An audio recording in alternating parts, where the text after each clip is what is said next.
Have you ever wondered why, no matter how hard you try, life still manages to hurt you?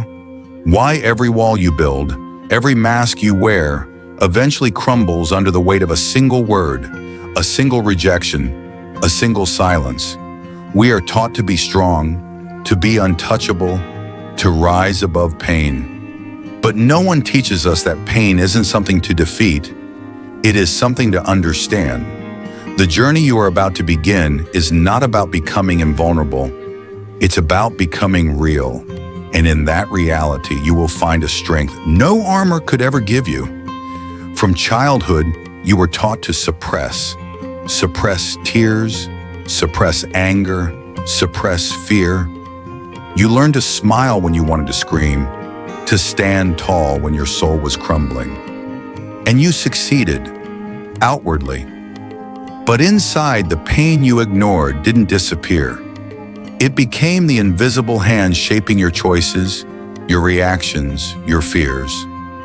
You believe the world hurts you, but the real truth is harsher and deeper.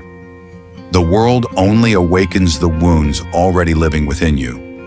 The betrayal that shattered you wasn't about them. It was about the echo it found in you. The criticism that broke you wasn't about their words. It was about the unhealed parts of your soul they touched. As long as you seek to control the outside world to protect yourself, you remain a prisoner of it. Carl Jung once said, "Until you make the unconscious conscious, it will direct your life, and you will call it fate." Your suffering is not random. It is a map, a silent guide pointing toward everything you have not yet accepted within yourself. But maps are useless if you refuse to look at them. Every emotion you suppress becomes a silent architect of your destiny. Every truth you deny becomes a ghost haunting your steps. You don't need to be stronger. You need to be more conscious.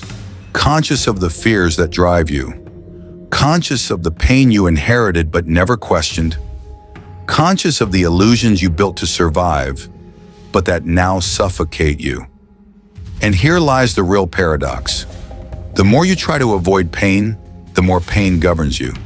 You run from sadness, it becomes depression. You run from anger, it becomes bitterness. You run from fear, it becomes paralysis. Avoided pain does not vanish. It transforms, it deepens, it poisons. But faced pain, seen pain, transforms into wisdom. Pain is not your enemy.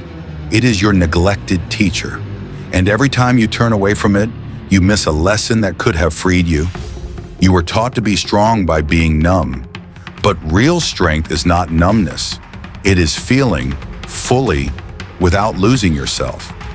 The difference between those who drown in life's hardships and those who grow through them is not the absence of pain. It's the presence of awareness. When you awaken to your unconscious patterns, you gain something far greater than defense. You gain liberation. The insults no longer penetrate because you no longer carry the hidden wound they seek. The rejections no longer destroy you because you no longer tie your worth to being accepted. Freedom is not about making the world kinder.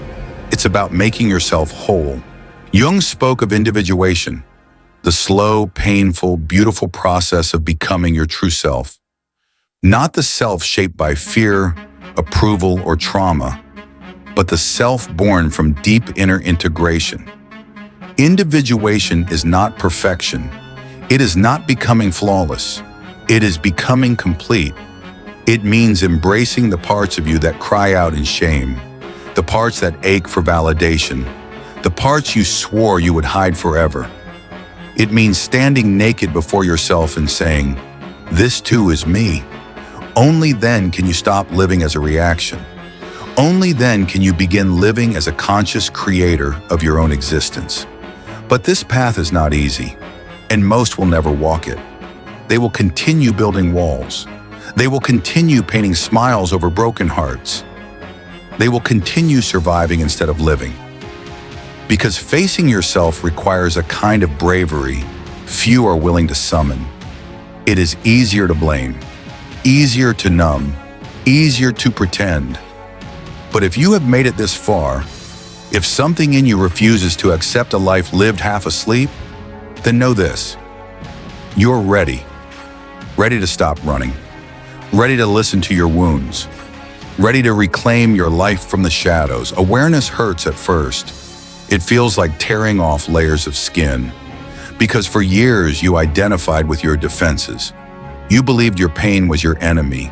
You believed your strength was your silence. But as you peel back each layer, something miraculous happens. Underneath the armor, underneath the numbness, there is you. Not the you shaped by fear. Not the you twisted by expectations. But the original, unbroken you. And this self cannot be touched by external chaos. It stands silent in the storm, not because it fights the storm, but because it understands that it is not the storm. True emotional immunity is not hardening yourself against life. It is opening yourself so fully that nothing external can steal your center.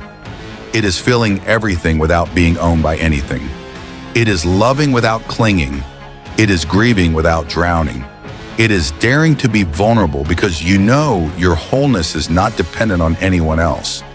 This is what Jung meant when he spoke of consciousness as liberation. Consciousness does not erase pain. It transforms it. Consciousness does not eliminate loss. It redefines it. With awareness, even heartbreak becomes a teacher. Even solitude becomes sacred. You will still feel. You will still bleed. You are human, but you will no longer be a puppet pulled by invisible strings. You will move with intention, speak with clarity, love with freedom, because you will have learned the greatest secret of all. Nothing outside you has the power to define you unless you give it permission. So the question is no longer, how do I avoid pain? The real question is, how much of myself am I willing to reclaim? The journey is brutal, the path is narrow, but beyond the pain, beyond the illusions, beyond the ego, there is peace, a peace no storm can touch. This is not the easy way, but it is the only way to truly be free. If this message resonated with you, know this: you are not broken. You are awakening, and that is the beginning of everything.